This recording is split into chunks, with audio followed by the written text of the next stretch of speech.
Entregar, confiar e descansar. Quantas vezes você tentou carregar o mundo sozinho, achando que era sua responsabilidade resolver tudo? A ansiedade nasce quando queremos controlar o que foge ao nosso alcance. Mas a palavra nos lembra: lançai sobre ele toda a vossa ansiedade, porque ele tem cuidado de vós. Primeira carta de São Pedro, capítulo 5, versículo 7. Deus não te chamou para viver angustiado, mas para confiar. Cuidar da família, trabalhar com dedicação, planejar o futuro, tudo isso é necessário. Mas há uma linha tênue entre zelo e sobrecarga. Quando tentamos resolver o que só Deus pode, roubamos dele o lugar de Pai provedor. Jesus nos convida: vinde a mim todos os que estáis cansados e sobrecarregados, e eu vos aliviarei. Evangelho de Mateus, capítulo 11, versículo 28. Esse convite ainda está de pé. A paz não nasce do esforço extremo, mas da entrega verdadeira.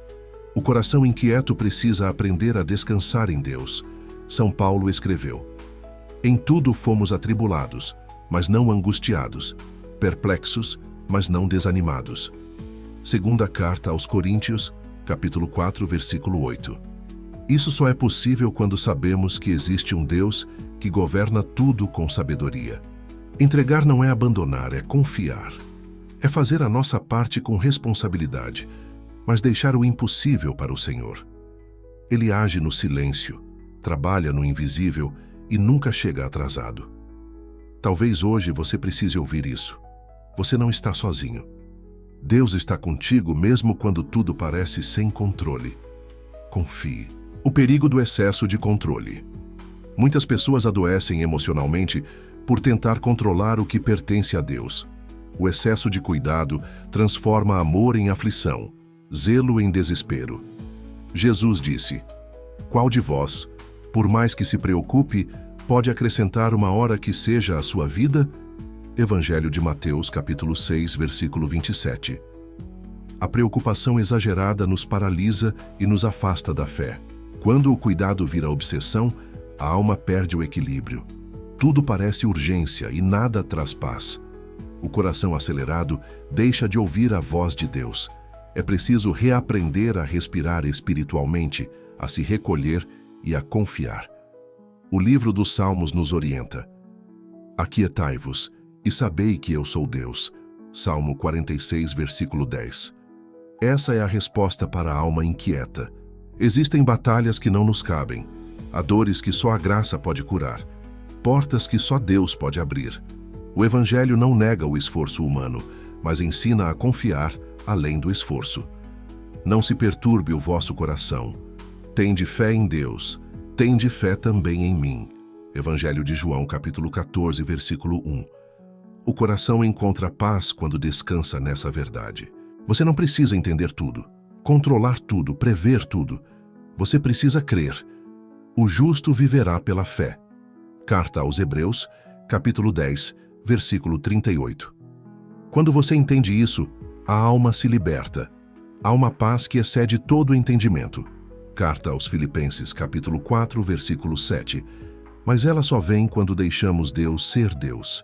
E Ele cuida muito melhor do que nós. Onde está o teu tesouro? Jesus não condena o trabalho, nem a organização, nem o esforço. Ele condena o coração que se apega ao que é passageiro. Onde está o teu tesouro, aí estará também o teu coração. Evangelho de Mateus, capítulo 6, versículo 21. Quando colocamos o coração nas coisas da terra, nos tornamos escravos da instabilidade. Quando colocamos em Deus, encontramos firmeza. Você pode ser pai ou mãe que trabalha duro pela formação dos filhos. E isso é justo e necessário. Mas, além de perguntar o que ele será quando crescer, faça uma outra pergunta: o que ele será para a eternidade? Essa reflexão muda o foco da vida, pois mais vale uma alma salva do que qualquer conquista neste mundo. Carlo Acutis, beatificado pela Igreja, nos mostra isso. Jovem, simples, comum aos olhos do mundo, mas extraordinário aos olhos de Deus. Ele não teve tempo de formar-se como engenheiro ou médico, mas sua alma estava moldada para o céu. A eternidade reconhece grandeza onde o mundo vê apenas simplicidade.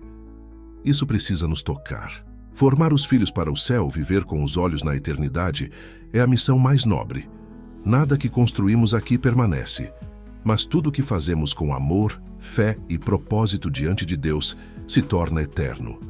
Não perca a sua alma tentando salvar aparências. Invista naquilo que nem a traça, nem a ferrugem podem consumir. O colírio da fé para o olhar espiritual. Jesus disse: "O olho é a lâmpada do corpo. Se o teu olho estiver são, todo o teu corpo estará iluminado." Evangelho de Mateus, capítulo 6, versículo 22. Mas se o nosso olhar estiver doente, tudo se torna trevas. Isso não é apenas sobre visão física, é sobre perspectiva. É sobre como você enxerga a vida, o sofrimento, os planos e os fracassos. Olhar apenas com os olhos humanos nos faz ver a cruz como tragédia. Mas com os olhos da fé, enxergamos redenção. Quando Jesus foi crucificado, o mundo viu derrota, mas o céu via vitória. É por isso que precisamos do colírio da fé, para limpar os olhos da alma, para ver com os olhos de Deus e não apenas com a limitação da carne. Quantas vezes você olhou para os seus próprios fracassos e sentiu vergonha, dor, medo? Agora imagine olhar para eles com fé. Imagine entender que a cruz não é o fim, mas a preparação para a ressurreição. Que a perda de hoje pode ser a virada de amanhã. Sabemos que tudo concorre para o bem dos que amam a Deus. Carta aos Romanos, capítulo 8, versículo 28. Peça hoje a Deus um novo olhar. Um olhar que enxerga a esperança onde o mundo vê fim. Um olhar que reconhece a mão do Senhor mesmo nos momentos de silêncio. Um olhar treinado para a eternidade. E assim, mesmo no meio da tempestade, você verá luz. Porque quando o olhar é limpo, a alma se ilumina. E a vida inteira muda. O foco: glorificar a Deus em tudo. Tudo o que você faz nesta vida deve ter um único fim: glorificar a Deus. Trabalhar, estudar, cuidar dos filhos, servir, administrar seu lar. Tudo isso pode ser feito com os olhos fixos no céu. Portanto, quer comais, quer bebais, ou façais qualquer outra coisa, fazei tudo para a glória de Deus. Primeira carta aos Coríntios, capítulo 10, versículo 31. Essa é a medida que dá sentido à existência. Quando vivemos com essa consciência, a ansiedade perde força. As dificuldades não nos afundam mais, porque sabemos que cada ato tem um propósito eterno. Quando tudo o que fazemos tem como meta a glória de Deus, as comparações desaparecem, a frustração diminui e a paz se aproxima. Viver com propósito liberta. É por isso que São Paulo afirma com convicção: aprendi a viver contente em toda e qualquer situação. Carta aos Filipenses, capítulo 4, versículo 11. Porque sua alegria não dependia das circunstâncias externas, mas da certeza interior de que tudo cooperava para o bem eterno. Essa paz não é ausência de problemas, mas presença de fé. A alma ansiosa vive no futuro. A alma que confia vive no agora. Quando você entende que o que te cabe é a obediência e que o resultado está nas mãos de Deus, a carga se torna leve. Faça tudo com excelência, mas lembre-se, é Deus quem dá o crescimento, e Ele honra aqueles que vivem para glorificá-lo. O coração que aprende a descansar. É verdade, vivemos em um mundo acelerado, barulhento, cheio de exigências, notícias ruins, cobranças constantes, comparações nas redes, expectativas sufocantes. O mundo quer roubar sua paz, mas Jesus te chama ao repouso interior. Deixo-vos a minha paz vos dou. Não vou-la dou como o mundo a dá. Evangelho de João, capítulo 14, versículo 27. A fé precisa ser esse colírio diário que cura o olhar e acalma o coração. Não é negar a realidade, mas interpretá-la à luz de Deus. Quando você entende que há um Pai por trás de cada circunstância, a alma respira. Você se permite sentir, sim, mas também se permite descansar, porque sabe que não está só no combate. É necessário todos os dias fazer esse exercício espiritual, entregar, confiar e não retomar, porque às vezes entregamos a Deus de manhã e à tarde, já queremos tomar de volta. Mas quem confia de verdade, deixa nas mãos dele. Entrega o teu caminho ao Senhor, confia nele e o mais ele fará. Salmo 37, versículo 5. Seu coração precisa de repouso. Não aquele repouso físico apenas, mas o repouso da alma. Jesus disse: "Aprendei de mim, que sou manso e humilde de coração, e encontrareis descanso para as vossas almas." Evangelho de Mateus, capítulo 11, versículo 29. Que essa promessa se cumpra em você hoje. Descanse no Senhor. A vitória é escondida nas derrotas. A vida pode parecer uma sucessão de perdas, fracassos e frustrações, mas o que parece derrota aos olhos humanos pode ser vitória aos olhos de Deus. A cruz é o maior exemplo disso. Mas Deus escolheu as coisas loucas deste mundo para confundir as sábias, e escolheu as fracas para confundir as fortes. Primeira carta aos Coríntios, capítulo 1, versículo 27. Deus transforma quedas em recomeços. Você olha para o seu passado e talvez veja erros, dores, decepções. Mas Deus vê oportunidade de redenção. Ele não descarta aquilo que falhou, ele reconstrói. Eis que faço novas todas as coisas.